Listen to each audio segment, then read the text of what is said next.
Hello, and welcome back to What the Health.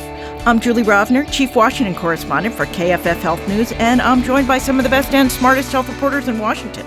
We're taping this week on Thursday, March 27th at 10 a.m. As always, news happens fast, really fast this week, and things might well have changed by the time you hear this. So here we go.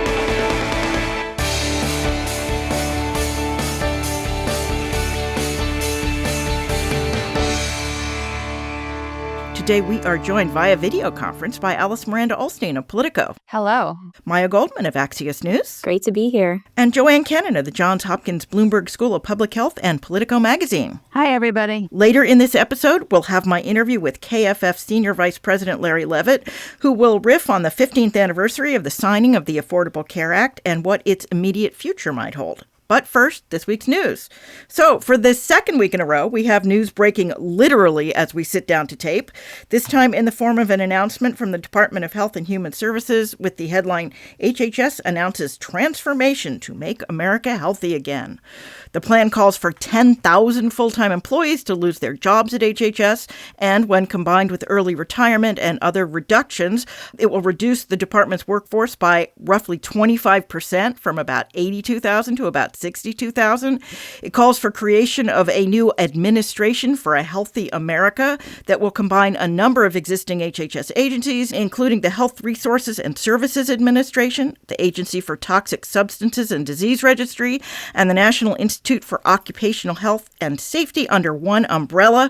Reading through the announcement, a lot of it actually seems to make some sense, as many HHS programs do overlap. But the big overriding question is, can they really do this? Isn't this kind of reorganization Congress's job? Congress has not stood up for itself in its power of the purse role so far in the Trump administration. They have stood by largely the Republican majorities in the House and Senate, or they've offered sort of mild concerns, but they have not said, hey guys, this is our job, all of these cuts that are happening. There's talk of a legislative package that would codify the DOGE cuts that are already happening, rubber stamping it after the fact, but Congress has not made moves to claw back its authority in terms of saying, hey, we approved this funding and you can't just go back and take it. There's lawsuits to that effect, but not from the members, from outside groups, from labor unions, from impacted folks, but not our dear legislative branch. You know, Joanne, you were there for a lot of this. We covered the creation of a lot of these agencies. Agency for Healthcare Research and Quality. I covered the creation of its predecessor agency, which there were huge compromises that went into this, lots of policy making. It just seems that RFK Jr. is going to say, we don't actually care all these things you did. We're just going to redo the whole thing. As many of the listeners know, many laws that Congress passes have to be reauthorized every 5 years or every 10 years. 5 is the sort of most typical. And they often don't get around to it and they extend and blah, blah, blah, blah, blah. But basically, the idea is that things do change and things do need to be reevaluated. So normally, when you do reauthorization, we all just got this press release announcing all these mergers of departments and so forth at HHS. You know, none of us are experts in procurement and IT. Maybe those two departments do need to be merged. I mean, I don't know. That's the kind of thing that reauthorization Congress looks at and Congress thinks about. Well, and agencies and legislation do get updated. You know, maybe the NIH doesn't need 28 institutes and they should have 15 or whatever, but it's just sort of this somebody coming in and waving a magic Doge wand, and Congress is not involved, and there's not as much public input and expert input as you have because Congress holds hearings and listens to people who do have expertise. So it's not just Congress not exercising power to make decisions. It's also Congress not deliberating and learning. I mean, all of us learned health policy partly by listening to experts at congressional panels. You know, we listen to people at finance and energy and commerce and so forth. So it's not just Congress's voice being silenced. It's this whole review and fact-based, and they don't know, you know, experts don't always disagree, and Congress makes the final call. But that's just been short-circuited. And I mean, we all know there's duplication in government, but this isn't process we have historically used to address it. You know, one other thing, I think they're merging agencies that are in different locations, which on the one hand might make sense, but if you have one central IT or one central procurement agency in Washington or around Washington. You've got a lot of these organizations that are outside of Washington. They're outside of Washington because members of Congress put them there. A lot of them are in particular places because they were parochial decisions made by Congress. That may or may not make sense, but that's where they are. It might or might not make sense. Maya, sorry I interrupted you. No, I was just going to add to Joanne's point, Julie. I think before we started recording, you mentioned that the administration is saying, like, we've thought this all out. These are well-researched decisions, but they've been in office for 2 months. How much research can you really do in that time, and how intentional can those decisions really be in that time frame? Especially because all of the leaders aren't even in place yet. Some people were just confirmed, which we're going to talk about. Some people are, on their way to confirmation, but not there yet. They haven't had the chance to talk to career staff, figure out what the redundancies are, figure out what work is currently happening that would be disrupted by, various closures and mergers and stuff. So Maya's exactly right on that. There's a administration chose a lead for HRSA and other offices. And so what happens to those positions now? Do they just get demoted effectively because they're no longer heads of offices? I would be we have a secretary of education whose job is to close the department down. So that's point. Apparently not unprecedented in this administration. Well, as Alice was saying, into this maelstrom of change comes those that President Trump has selected to lead these key federal health agencies. The Senate Tuesday night confirmed policy researcher Jay Bhattacharya to head the NIH and Johns Hopkins surgeon and policy analyst Marty Makary to head the Food and Drug Administration.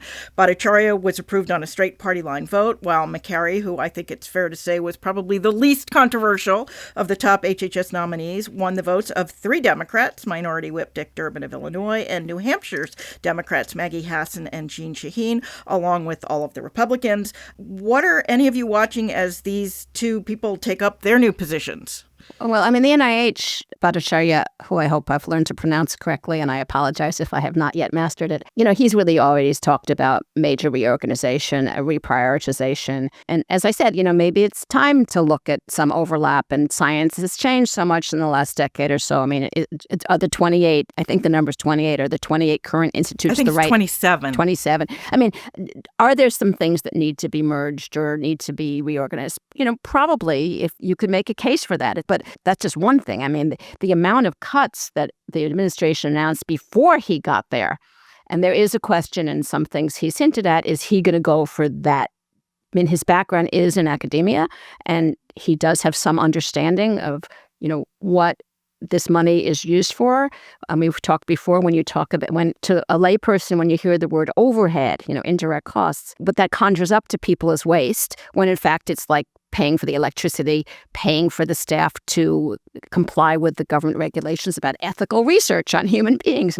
It's not parties, security, if it's, cleaning the animal cages, it's all this stuff. So is he going to cut as deeply as universities have been told to expect? We don't know yet, and that's something that every research institution in America is looking at. The FDA, he is a contrarian on certain things, but not across the board. As you just said, Julie, he's a little less controversial than the others. He is a pancreatic surgeon. He does have a record as a physician. He has never been a regulator, and we don't know exactly where his contrarian views will be unconventional and where, there's a lot of agreement with certain things Secretary Kennedy wants to do, not everything, but there is some broad agreement on some of his food issues do make sense, and the FDA will have a role in that. I will say that under this reorganization plan, the FDA is going to lose 3,500 people, which is a big chunk of its workforce. Well, things like moving SAMHSA, which is the agency that works on drug abuse within and drug addiction within HHS, that's being folded into something else. So that's been a national priority.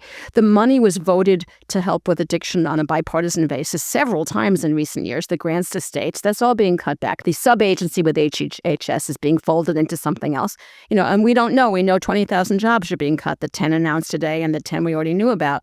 We don't know where they're all coming from and what happens to the expertise and experience addressing something like the addiction crisis and the drug abuse crisis in America, which is not partisan. All right, well, we'll get to the cuts in a second. Also on Tuesday, the Senate Finance Committee voted, also along party lines, to advance to the Senate floor the nomination of Dr. Mehmet Oz to head the Centers for Medicare and Medicaid Services.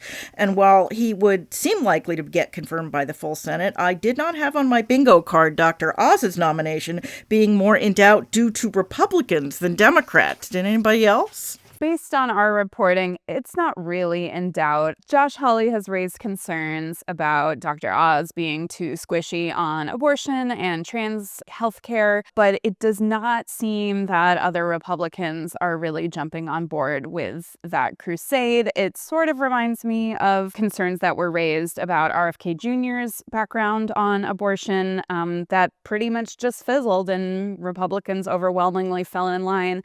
And that seems to be what's going to happen now, although you never know.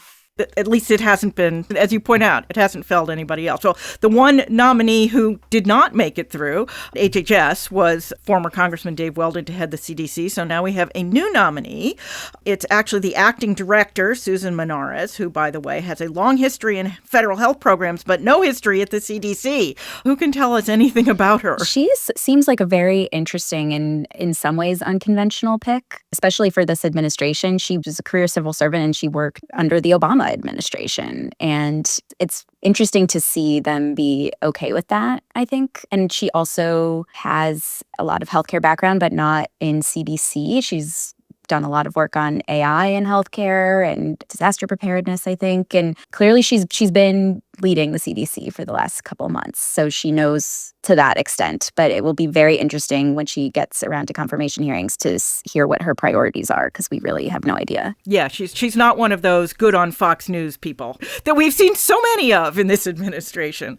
So while Menares' nomination seems fairly non-controversial, at least so far, the nominee to be the new HHS Inspector General is definitely not. Remember that President Trump fired HHS IG Christy Grimm just days after he took office, along with the IGs of several other departments. Grimm is still suing to get her job back since that firing violated the terms of the 1978 Inspector General Act. But now the administration wants to replace her with Thomas Bell, who's had a number of partisan Republican jobs for what's traditionally been a very nonpartisan position, and who was fired by the state of Virginia in 1997 for apparently mishandling state taxpayer funds. That feels like it might raise some eyebrows as somebody who's supposed to be in charge of waste, fraud, and abuse, or am I being naive? My eyebrows were definitely raised when I saw that news. I, to be honest, don't know very much about him, but will be very interested to see how things go, especially given that fraud, waste, and abuse and rooting out fraud, waste, and abuse are high priorities for this administration. So, but also things that are very up to interpretation in a certain way. Yes, although it's clearly been very mixed on that front because the administration is also dismantling entire agencies that go after fraud and abuse, like the Consumer Financial Protection Bureau. So there is some mixed messaging on that front for sure. Well, as Joanne mentioned, the DOGE cuts continue at the NIH. In just the last week, billions of dollars in grants have been terminated that were being used to study AIDS and HIV, COVID and other potential pandemic viruses, and climate change, among other things.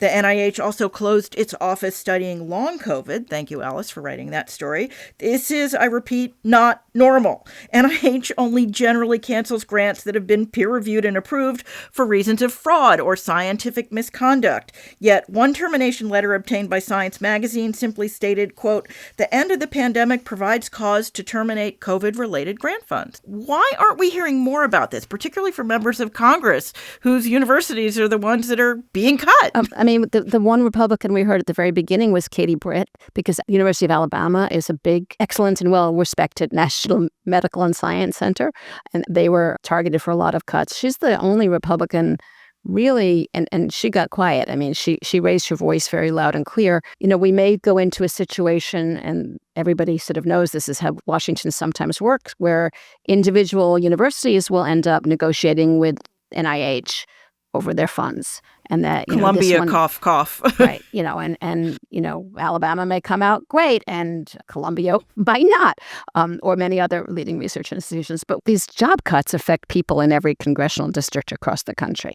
And the funding cuts affect every congressional district across the country. So it's not just their constitutional responsibilities, it's also like their constituents are affected, and we're not hearing it. And as I point out for the millionth time, it's not a coincidence that these things are located in every congressional district. Members of Congress, if not the ones who are currently in office, then their predecessors lobbied and worked to get these funds to their states and to their district. And yet the silence is deafening. To state the obvious, one, COVID is not over. People are still contracting it. People are still dying from it. But not only that, a lot of this research was about preparing for the inevitable next pandemic that we know is coming at some point, and to not be caught as unawares as we were this past time, to be more prepared, to have better tools so that there don't have to be widespread lockdowns. Things can remain open because we have more effective prevention and treatment efforts, and that's what's being defunded here. The other thing is that long COVID is in fact a chronic disease,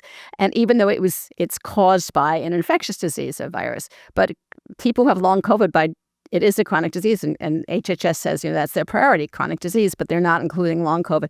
And there's also more and more, when we think of long COVID, we think of brain fog and being short of breath and tired and unable to function. There's increasing evidence or conversation in the medical world about other problems people have long-term that probably stem from COVID infections or multiple COVID infections.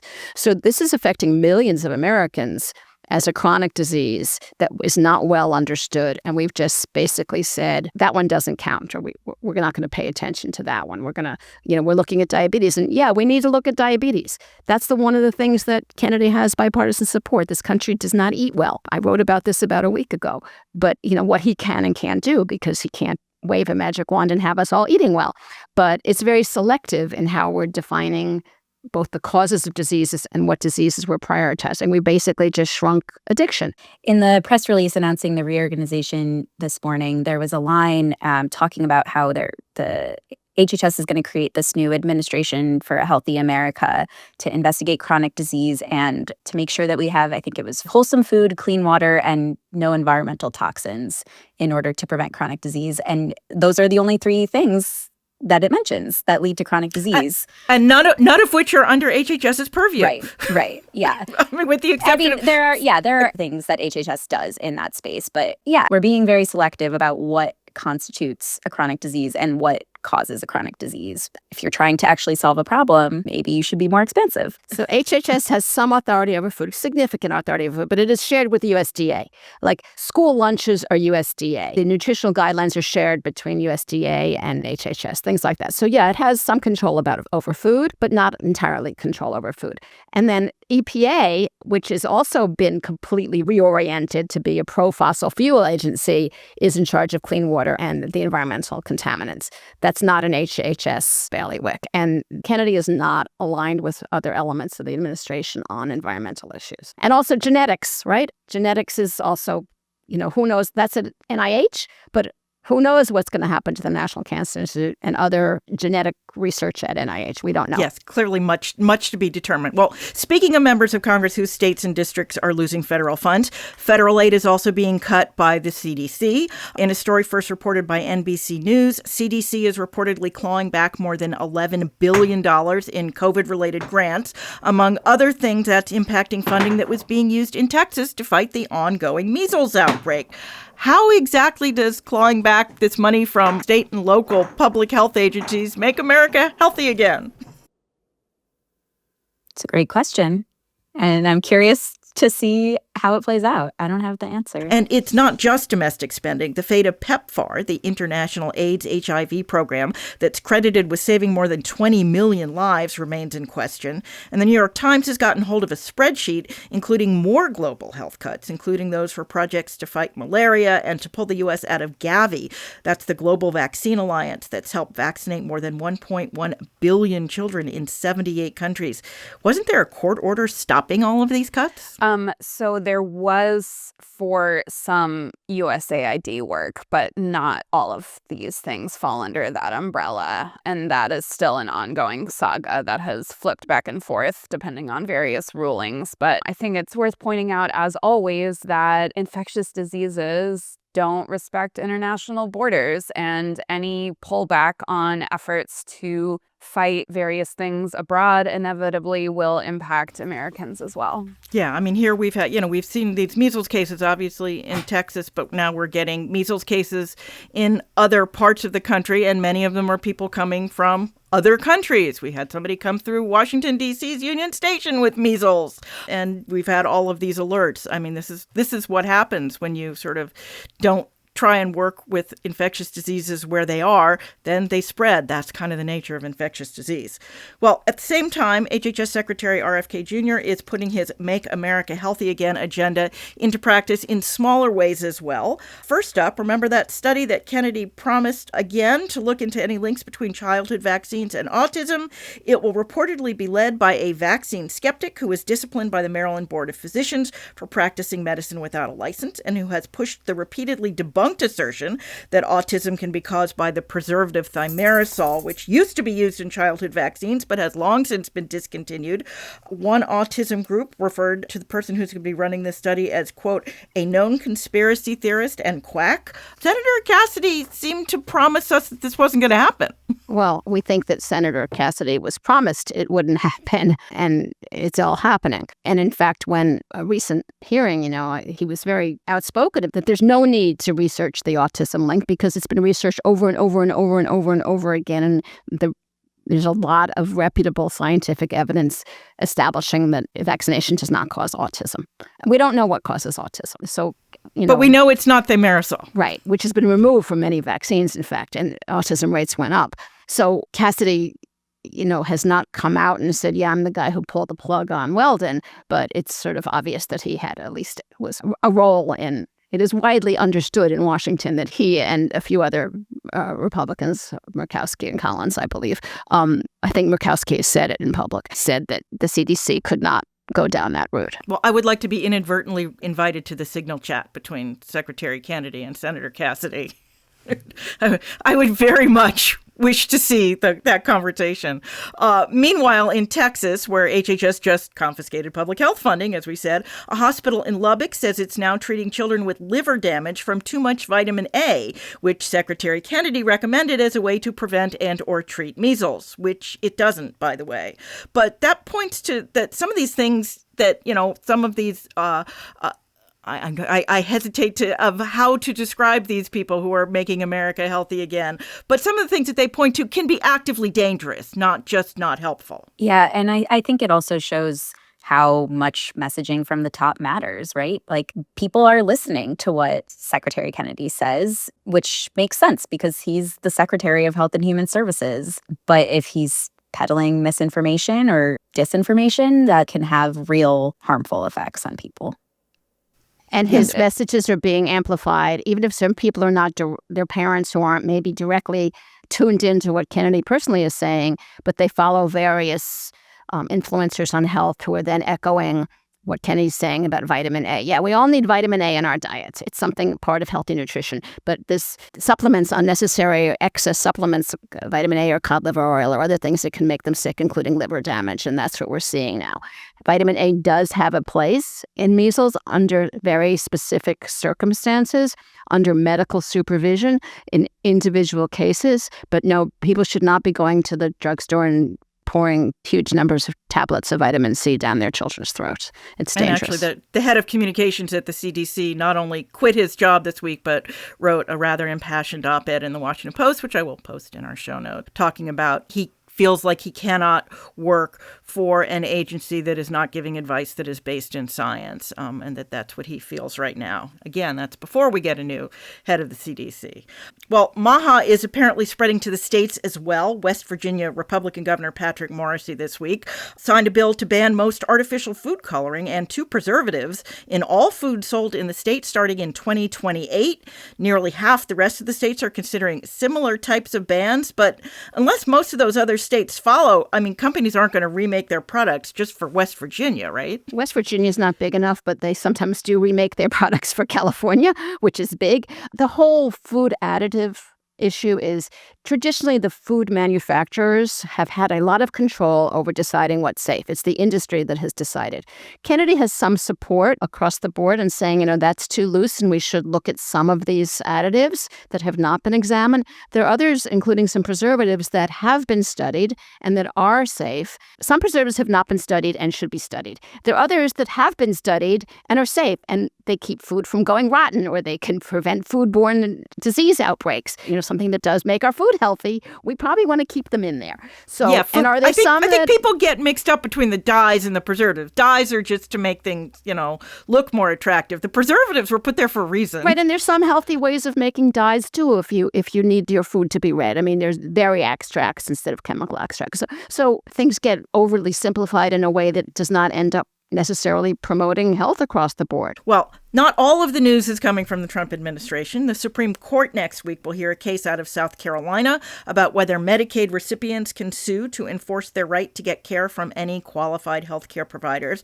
But this is really another case about Planned Parenthood, right, Alice? Yep. If South Carolina gets the green light to kick Planned Parenthood out of its Medicaid program, which is really what is at the heart of this case, even though it's sort of about whether beneficiaries can sue if their rights are denied. A right isn't a right if you can't enforce it. So it's expected that a ruling in that direction would cause a stampede of other conservative states to do the same, to exclude Planned Parenthood from their Medicaid programs. Many have tried already, and that's gone around and around in the courts for a while. And so this is really the big showdown at the high court to really decide this. And as I've been writing about, this is just one of many prongs of the right's bigger strategy to defund Planned Parenthood. So there are efforts at the federal level, there are efforts at the state level, there are efforts in the courts. They're pushing executive actions on that front. We can talk. There was some news on Title X this week.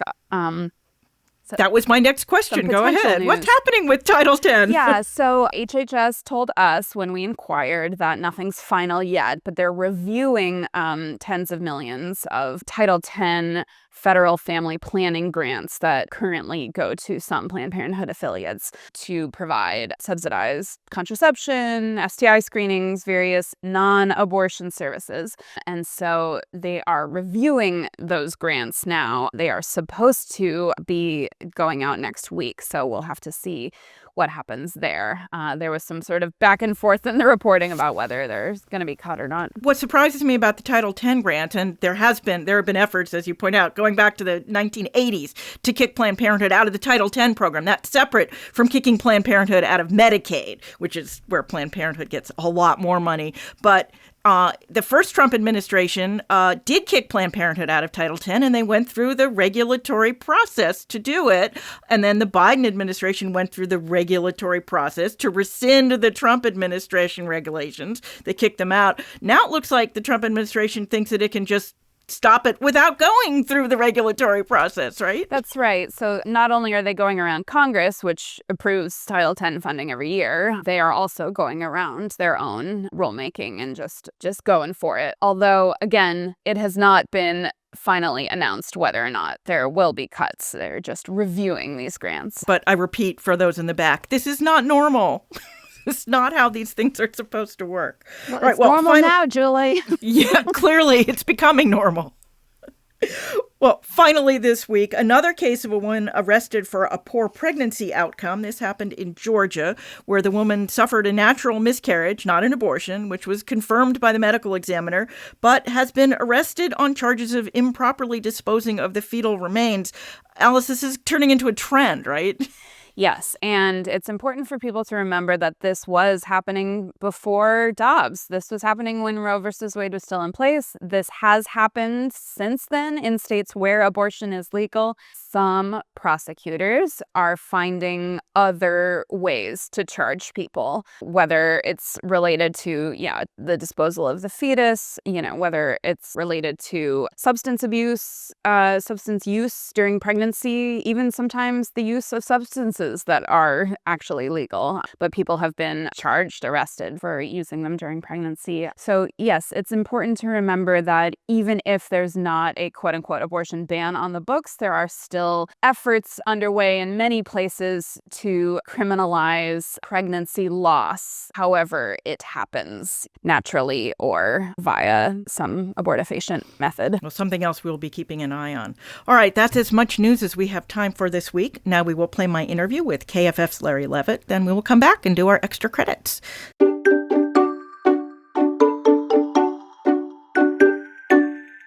So last Sunday was the 15th anniversary of President Barack Obama's signing of the original Affordable Care Act. And before you ask, yes, I was there in the White House East Room that day. Anyway, to discuss what the law has meant to the U.S. health system over the last decade and a half and what its future might be, I am so pleased to welcome back to the podcast my KFF colleague, Larry Levitt, Executive Vice President for Health Policy. Larry, thanks for joining us again. Oh, thanks for having me. So Nancy Pelosi was mercilessly derided when she said that once the American people learned exactly what was in the ACA, they would come to like it. But that's exactly what's happened, right? It is. I mean, I think people took her comments so out of context. But, the ACA was incredibly controversial and divisive when it was being debated. Frankly, after it passed, the ACA became pretty unpopular.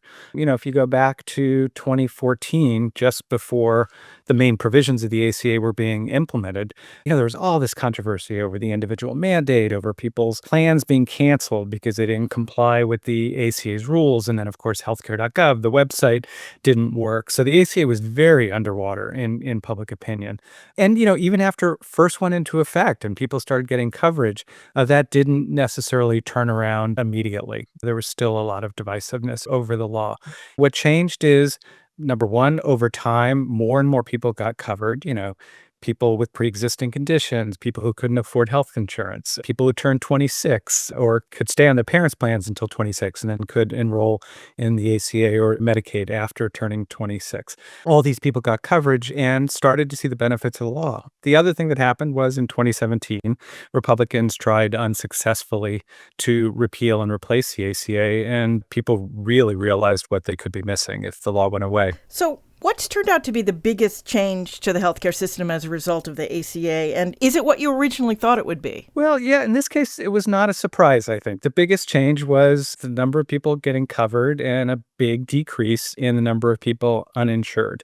We have been at the lowest rate of uninsurance ever recently due to the ACA and some of the enhancements, which we'll probably talk about. And that was what the law was intended to do, was to get more people covered. And, I think you'd have to call that a success in retrospect. I will say I was surprised by how much Medicaid dominated the increased coverage. I know now it's sort of balanced out because of reductions in premiums for private coverage, I think, in large part. But I think during the 2017 fight to undo the ACA, that was the first time since I've been covering Medicaid that I think people really realized how big and how important Medicaid is to the healthcare system. No, that's right. I mean, the ACA marketplace, healthcare.gov, the individual mandate, pre-existing condition protections. I mean, those are the things that got a lot of the public attention. But in fact, yeah, in the early years of the ACA, I mean, really up until just the last couple of years, the Medicaid expansion in the ACA was really the engine of coverage. And that's not what a lot of people expected. In fact, Congressional Budget Office in their original projections kind of got that wrong, too. So what was the biggest disappointment about something the ACA was supposed to do but didn't do or didn't do very well? Yeah, I mean, I would have to point to healthcare costs as the biggest disappointment. I mean, the ACA really wasn't intended to address healthcare costs head on. And that was both a policy judgment, but also a political decision. I mean, if you go back to the debate over the Clinton health plan in the early 90s, which failed spectacularly, you and I were both there, it addressed healthcare costs aggressively, took on every segment of the healthcare industry and died under that political weight. The political judgment of Obama and Democrats in Congress with the ACA was to not take on those vested healthcare interests and not really address healthcare costs head on. That's what enabled it to get passed, but it sort of lacked teeth in that regard. I mean, there were some things in the ACA like expansion of ACOs, accountable care organizations, which, maybe had some promise, but, frankly have not done a whole lot. And of course, Congress undoing what teeth there were in the ensuing years probably didn't help very much either. No, I mean, there was this provision in the ACA called the Cadillac Plan tax, right? The idea was to tax so-called Cadillac health plans, very generous health plans. That probably would have had an effect. I'm not sure it would have done what people intended for it to do. I mean, I think it would have actually shifted costs to workers and caused deductibles to rise even higher. But no one but economists liked that Cadillac plan tax, and it was repealed. So, as you mentioned, you and I are both also veterans of the 1993-1994 failed effort by President Bill Clinton to overhaul the nation's healthcare system, which, like the fight over the ACA, featured large-scale, deliberate mis- and disinformation by opponents about what a major piece of health legislation could do. In fact, and I have done lots of stories on this, scare tactics about the possible impact of providing universal health insurance coverage date back to the early 1900s and have been a feature of every single major healthcare debate since then. What did we learn from the ACA debate about combating this kind of deliberate misinformation? Yeah, I mean, you're so right about the disinformation. And I was actually looking yesterday. We have a timeline of health policy over the decades in our KFF headquarters in San Francisco. And we have an ad up there from the debate over the Truman Health Plan. You and I were not there for that debate. Thank you. And, the AMA opposed that as socialized medicine and ran these ads featuring, robots who were going to be your doctor if the Truman Plan passed. So this is certainly nothing new. And, we saw it in the ACA with death panels, right? I mean, which just spread like wildfire through the media and over social media. I would kind of hope we learned some lessons from the ACA. I'm not sure we have. And I kind of worry that, with declining trust in institutions, particularly government institutions, I just wonder whether we'll get back to a place where, we'll disagree about policy, there will be spin, there will be scare tactics, but at least there's some trusted source of facts and data that we can rely on, and I'm not so hopeful there. Somebody asked former Secretary Kathleen Sebelius at a 15th anniversary event what she regretted most about not having in the ACA, and she said, with all the talk of our actually taking over the healthcare system, we should have just taken over the healthcare system, since that's what everybody was accusing it of. Might have worked better. Yeah, I mean, there is. We could have a whole other session on Medicare for all and single payer and the pros and cons of that. But, one thing I think we did learn from the ACA, that complexity is just a huge problem. I mean, even what's supposed to be the simplest part of our healthcare system now, Medicare, has become incredibly complex with Part A and Part B and Part C and Part D. Seniors kind of scratch their heads trying to figure out what to do, and the ACA even more so. And I think back to your original question, I mean, part of what made the ACA so hard for people to grasp is there was not kind of one single, I'm going to sign up for the ACA. There were so many pieces of it. And over time, I'm not even sure people identify those pieces with the ACA anymore. Yeah. Oh, no. I'm surprised at how many sort of younger people have no idea of what the insurance market was like before the ACA, and how many people were simply redlined out of getting coverage. Right. No, I mean, once you fix those problems, then people don't see them anymore. So let's look forward quickly. It seemed, at least for a while after the Republicans failed in 2017 to repeal and replace the law, that efforts to undo it were finally over. But while this administration isn't saying directly that they want to end it, they do have some big targets for undoing big pieces of it. What are some of those, and what are the likelihood of them happening? Yeah, in some ways we have an ACA repeal and replace debate going on right now, just not in name. And there are really kind of two big pieces on the table. One, of course, is potential cuts to Medicaid. The House has passed a budget resolution calling for $880 billion in cuts by the Energy and Commerce Committee, which has jurisdiction over Medicaid. The vast majority of those cuts would have to be in Medicaid. The math is simply inescapable. And a big target on the table is that expansion of Medicaid that was in the ACA. And interestingly, you're even hearing Republicans on the Hill talking about repealing the enhanced federal matching payments for the ACA Medicaid expansion and saying, well, that's not Medicaid cuts. That's Obamacare. That's not Medicaid. But 20 million people are covered under that Medicaid expansion. So it would lead to the biggest increase in the number of people uninsured we've ever had if that gets repealed. The other issue really has not gotten a lot of attention yet this year, which is the extra premium assistance that was passed under Biden and by Democrats in Congress. And that's led to a dramatic increase in ACA marketplace enrollment. I mean, ACA enrollment has more than doubled to 24 million since 2020. Those subsidies expire at the end of this year. So if Congress does nothing, people would be faced with very big out-of-pocket premium increases. And I suspect it's going to get more attention as we get closer to the end of the year. But, so far, there hasn't been a big debate over it yet. Well, we'll continue to talk about it. Larry Levitt, thank you so much. Oh, thanks. Great conversation. Okay, we're back. Now it's time for our extra credit segment. That's where we each recognize a story we read this week we think you should read too. Don't worry if you miss it. We will put the links in our show notes on your phone or other mobile device. Joanne, why don't you go first this week? There's a piece in The Atlantic this week called America is Done Pretending About Meat by Yasmin Tayag. And it's basically saying that, half of the people who said they were vegan or vegetarian were lying, and that meat is very much back in fashion, that the new pejorative term, some of us may remember from 20 years or so ago, the quiche eaters, now it's the soy boy, and that one of the new in-foods, and I think this is the first for the podcast to use the phrase raw beef testicles. So when we're talking about political red meat, it's not just political red meat. We're eating a lot more meat than we said we did, and we're no longer saying that we're not eating it. Real red meat for the masses. For what it's worth, soy boy has been a slur since the Obama administration. Well, it's just new to me. I unfortunately have been in the online fever swamps where people say things like that. Thank you, Alice. Now I know.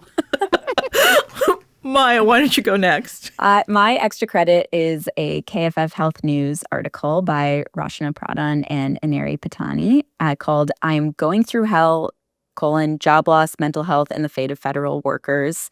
And I think it's just worth remembering that there are real consequences, real mental health consequences to mass upheaval at the scale of what's going on in the federal government right now, with so many people losing their jobs and just not sure if their jobs are stable, especially in light of this morning's news about HHS reorganizations. But also, I think this article does a really good job of highlighting how this chaos and instability is only going to exacerbate already ongoing mental health crises that some of these workers that have been laid off were trying to help solve. And so it's just this cycle that keeps running through.